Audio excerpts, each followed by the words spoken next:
கழகம், காங்கிரஸ் பேர் இயக்கம், தேசிய முற்போக்கு திராவிட கழகம், இந்திய கம்யூனிஸ்ட் கட்சி, மார்க்சிஸ்ட் கம்யூனிஸ்ட் கட்சி, மறுமலர்ச்சி திராவிட முன்னேற்ற கழகம், இந்திய யூனியன் முஸ்லீம் லீக், மனிதநேய மக்கள் கட்சி, SDPI, மனிதநேய ஜனநாயக கட்சி உள்ளிட்ட மதசார்பற்ற முற்போக்கு கூட்டணியை சார்ந்த தோழமை கட்சிகளின் மாவட்ட பொறுப்பாளர்களே, ஒன்றிய நகர பேரூர் நிர்வாகிகளே, கொளுத்தும் வெயிலையும் பொருட்படுத்தாமல் இங்கே கூடியிருக்கிற என் உயிரின் உயிரான விடுதலை சிறுத்தைகளே,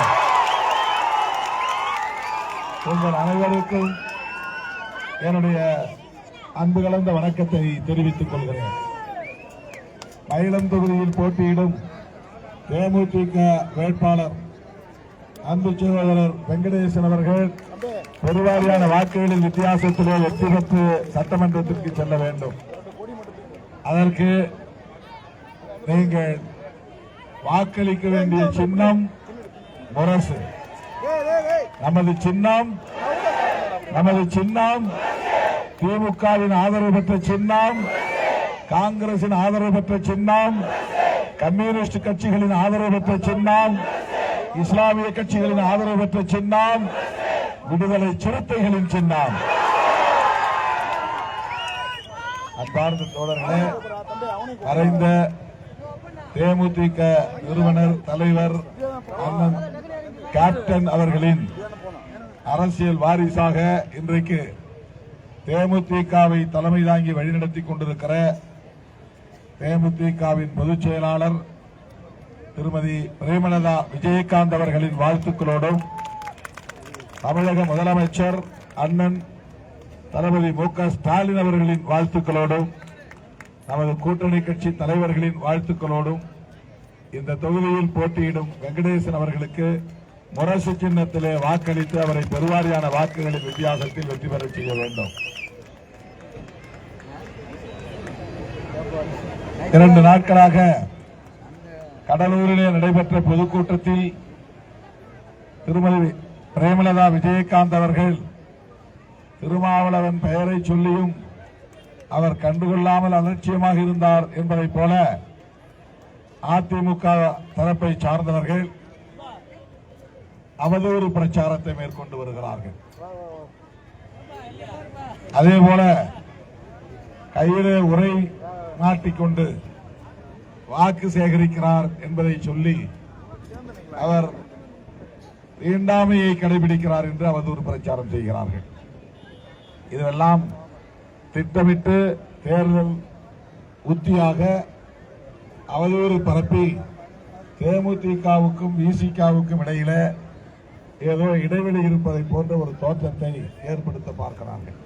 அது உண்மை இல்லை, அதை நம்ப வேண்டாம்.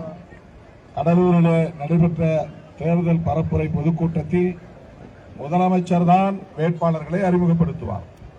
அவர்தான் அறிமுகப்படுத்த வேண்டும். நான் அறிமுகப்படுத்தவில்லை.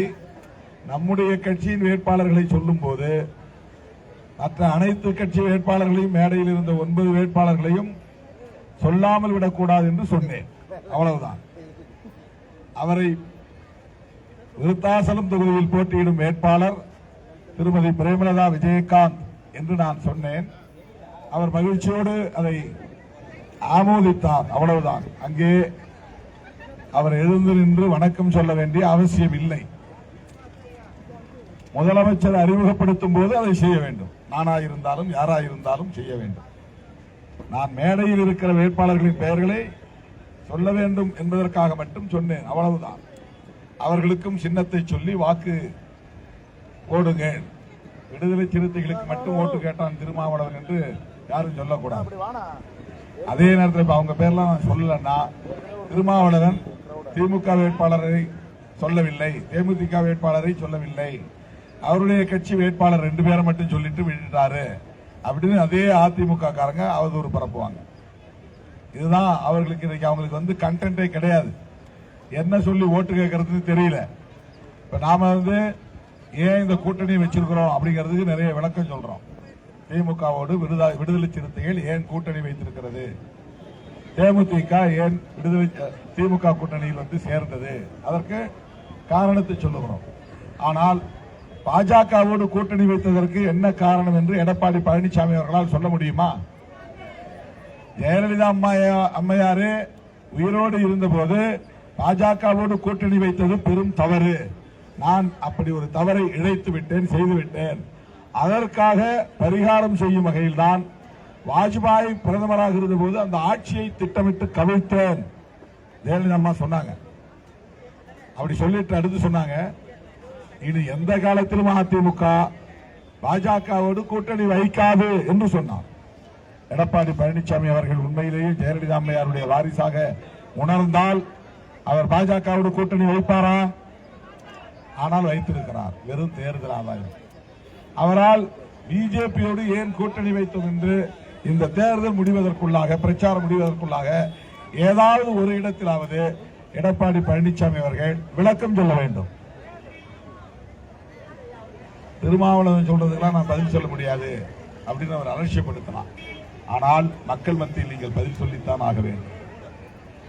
இன்றைக்கு திருமதி விஜயகாந்த், திருமதி பிரேமலதா விஜயகாந்த் அவர்கள் திருமாவளவனை அவமதித்து விட்டார் என்பதை போன்ற பிரச்சாரத்தை அவர்கள் திட்டமிட்டு பரப்புகிறார். அது உண்மை இல்லை, அதை யாரும் நம்ப தேவையில்லை.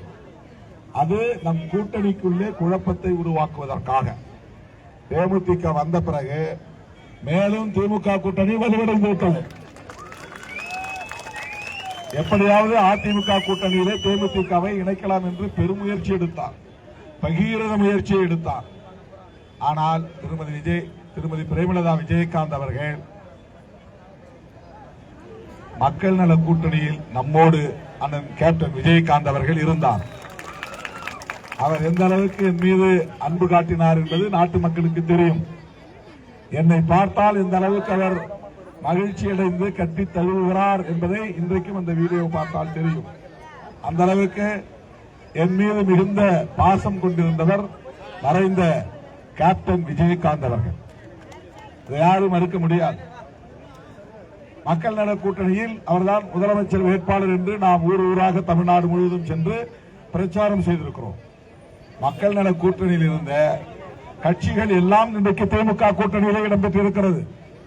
2 கம்யூனிஸ்ட் கட்சிகள், விடுதலை சிறுத்தைகள் கட்சி, தேமுதிக, ஒரே ஒரு கட்சி தமிழ் மாநில காங்கிரஸ், அங்க பாஜக சின்னத்தில் நிற்கிறது. ஆனா இன்னைக்கு நாமெல்லாம் ஏன் இங்க வந்திருக்கிறோம்? ஒரே காரணம் தான். பாஜக தமிழ்நாட்டிலே அதிமுக போர்வை போர்த்துக் கொண்டு உள்ளே நுழைகிறது, முகமூடி அணிந்து கொண்டு உள்ளே நுழைகிறது. அதிமுக போட்டியிடக்கூடிய அத்தனை தொகுதிகளும் பிஜேபி போட்டியிடுவதாகத்தான் பொருள். இங்க இருக்கிறார்ல யார், ரெட்டலையில, அவருக்கும் பாமகவுக்கும் எப்படி உறவு இருந்துச்சுன்னு ஒரு 15-20 வருஷத்துக்கு முன்னாடி 2006 அவர் திரும்பி பார்க்கணும். அன்னைக்கு விடுதலை சிறுத்தைகள் இல்லை என்றால் இந்த வேட்பாளரை யாரும் காப்பாற்றி இருக்க முடியாது. அந்த வேட்பாளரின் உயிரை காப்பாற்றியதே விடுதலை சிறுத்தைகள் தான். அன்றைக்கு இதே பாமக அவரை குறிவைத்து அவர் இருந்த அலுவலகமோ வீடோ தேடி போய் தாக்கினார்கள். அன்னைக்கு வண்டிக்கு அடியிலே படுத்து தன்னை தற்காத்துக் கொண்ட போது அவரை சுற்றி நின்று பாதுகாத்தவர்கள், பாதுகாப்பு படை வீரர்களாக இருந்தவர்கள் விடுதலை சிறுத்தைகள். அண்ணன் சி.வி. சண்முகம் அதெல்லாம் மறந்துட்டார். நம்மளை பத்தி கடுமையா போய் மேடைகள்ல பேசுறார். போன தேர்தலாம் ரொம்ப கடுமையா பேசினார். விடுதலை சிறுத்தைகளை விமர்சனம் பண்ணார். நாம ஒரு நாளும் யாரையும் தனிநபர் தாக்குதல் நடத்துறதே கிடையாது, யாரை பற்றியும் அவதூறு பேசுறது கிடையாது, யாரையும் தரம் தாழ்ந்து பேசியது கிடையாது. ஆனால் பாமக அவரை குறிவைத்து தாக்கியதில் அவரோடு இருந்த ஒருவர் கொலை செய்யப்பட்டார். அது நடந்தது. அவருக்கு அன்றைக்கு மயிரிழையில் உயிர் தப்பினார், நூலிழையில் உயிர் தப்பினார். அந்த கட்சியோடு இன்றைக்கு அவர்கள் கூட்டணி. எடப்பாடி பழனிசாமி அவர்களை பற்றி அன்புமணி என்ன பேசினார் யூடியூப்ல பாருங்க. ஏதோ டயர்லாம் சொல்லுவாரு. என்னது டயர்? எடப்பாடி பழனிசாமி அவர்கள் ஒரு நாட்டினுடைய மாநிலத்தினுடைய முதலமைச்சர். அவர் அவ்வளவு தரம் தாழ்ந்து பேசியவர் தான் அன்புமணி. அவங்க 2 பேரும் கூட்டணி. பாஜகவோட கூட்டணி வைக்க மாட்டேன்னு சொன்னவங்க ஜெயலலிதா அம்மையார். அம்மையாரை மறந்துவிட்டு அவங்க 2 பேரும் கூட்டணி. டிடிவி தினகரன் உங்களுக்கு தெரியும், அவர் என்ன சொன்னாருன்னா, அதுவும் யூடியூப்ல கிடக்கு, அதிமுகவோடு கூட்டணி வச்சா தூக்கு மாட்டி சாகலாம்னு சொன்னார். இவங்க எல்லாம் பொருந்தா கூட்டணி. விடுதலை சிறுத்தைகள் அங்கம் வகிக்கிற மதசார்பற்ற முற்போக்கு கூட்டணியில் இணைந்திருப்பவர்கள் மதசார்பின்மைக்காக இணைந்திருக்கிறோம், சமூக நீதிக்காக இணைந்திருக்கிறோம், சகோதரத்துவத்திற்காக இணைந்திருக்கிறோம், சமத்துவத்தை காப்பதற்காக இணைந்திருக்கிறோம், புரட்சியாளர் அம்பேத்கர் வகுத்தளித்த அரசமைப்பு சட்டத்தை பாதுகாப்பதற்காக இணைந்திருக்கிறோம், வலதுசாரி அரசு இந்த மண்ணில் வேரூன்றிவிடக் கூடாது, தடுக்க வேண்டும் என்பதற்காக இணைந்திருக்கிறோம், மதவெறி சக்திகளோ சாதி வெறி சக்திகளோ வலுப்பெற்றுவிடக் கூடாது என்பதற்காக நாம் ஒன்று சேர்ந்திருக்கிறோம். இவ்வளவு விளக்கம் சொல்ல முடியும். ஏன் திமுகவோட கூட்டணி சேர்ந்திருக்கிறேன்னு 3 மணி நேரம் நான் விளக்கம் சொல்ல முடியும். பாஜகவோடு ஏன் கூட்டணி சேர்ந்தோம் என்று எடப்பாடி பழனிசாமி அவர்களால் ஒரே 1 நிமிடம் விளக்கம் சொல்லுங்க. அப்பட்டமான சந்தர்ப்பவாத பொருந்தா கூட்டணி அந்த கூட்டணி. அதிமுகவுக்கு போடுகிற ஒவ்வொரு ஓட்டம் மோடிக்கு போட்டதாகத்தான் அர்த்தம், பிஜேபிக்கு போட்டதாகத்தான் அர்த்தம். தப்பி தவறி அண்டர்லைன் பண்ணுங்க, தப்பி தவறி அதிமுக வெற்றி பெற்று ஆட்சி அமைந்தால் எடப்பாடி பழனிசாமி 2 மாசம் கூட முதலமைச்சராக இருக்க முடியாது. பிஜேபிக்கார ஆட்டத்தை கலைச்சி புது ஆட்டம் ஆடுவான். அந்த மாதிரி நன்றி இல்லாமல் செயல்படக்கூடிய அரசியல் அவர்களின் அரசியல். யார் தோல்ல தூக்கி சுமந்தாங்களோ அவங்க தலையிலேயே சம்மட்டியால் அடிப்பாங்க. பல மாநிலங்களில் அது நடந்திருக்கிறது. வரம் கொடுத்தவன் தலையிலேயே கை வைத்து பார்க்கிற கதையாக பாஜக அதிமுகவை விழுங்கி செரிக்கும், சாப்பிடுறோம். அதிமுக தொண்டர்களுக்கு நான் விடுக்கிற வேண்டுகோள், ஜெயலலிதா அம்மையாருக்கு துரோகம் செய்திருக்கிற அதிமுக பொதுச் செயலாளரை நம்பி உங்கள் வாக்குகளை நீங்கள் வீணாக்கி விடாதீர்கள், விரயமாக்கி விடாதீர்கள். நீங்கள் நினைத்துக் கொண்டிருக்கிறீர்கள் இரட்டை இலை அதிமுக சின்னம் என்று. உண்மை அதுவல்ல. இரட்டை இலை பிஜேபியின் சின்னம் மாறி போயிடுச்சு. இரட்டை இலையில போடுற ஒவ்வொரு ஓட்டும் பிஜேபிக்கு போறதா அர்த்தம். இரட்டை இலையில யாராவது வெற்றி பெற்றால் அது பிஜேபி காரன் வெற்றி பெற்றதாக பொருள். அப்படி ஒரு நிலை தமிழ்நாட்டில் வந்துவிடக் கூடாது. அதை தடுக்க வேண்டுமானால் அண்ணன் தளபதி மு.க. ஸ்டாலின் அவர்களின் ஆட்சி தொடர வேண்டும். அவருடைய ஆட்சி தொடர வேண்டுமானால் தேமுதிக போட்டியிடுகிற 10 இடங்களிலும் தேமுதிக வெற்றி பெற வேண்டும். விடுதலை சிறுத்தைகள் போட்டியிடக்கூடிய 8 தொகுதிகளிலும் 8 வெற்றி பெற வேண்டும். நம்ம கூட்டணி கட்சிகள் எல்லாம் வெற்றி பெற வேண்டும். 200 இடங்களுக்கு மேல் வெற்றி பெறுவோம் என்று அண்ணன் மு.க. ஸ்டாலின் அவர்கள் போகும் இடமெல்லாம் சொல்லி வருவது சும்மா இல்லை. இன்னைக்கு நாடு முழுவதும் திமுக ஆதரவு அலைதான் வீசுகிறது. ஏன்னா அவங்க பொருந்தா கூட்டணி. நண்பர் விஜய் அவர் விசில் எடுத்துட்டு வரார், வீதி வீதியா விசில் அடித்துக் கொண்டே வருகிறார். விசில் அடிக்கிறவர்கள் எல்லாம் தியேட்டருக்கு தான் போகணும், சட்டசபையில விசில் அடிக்க முடியாது.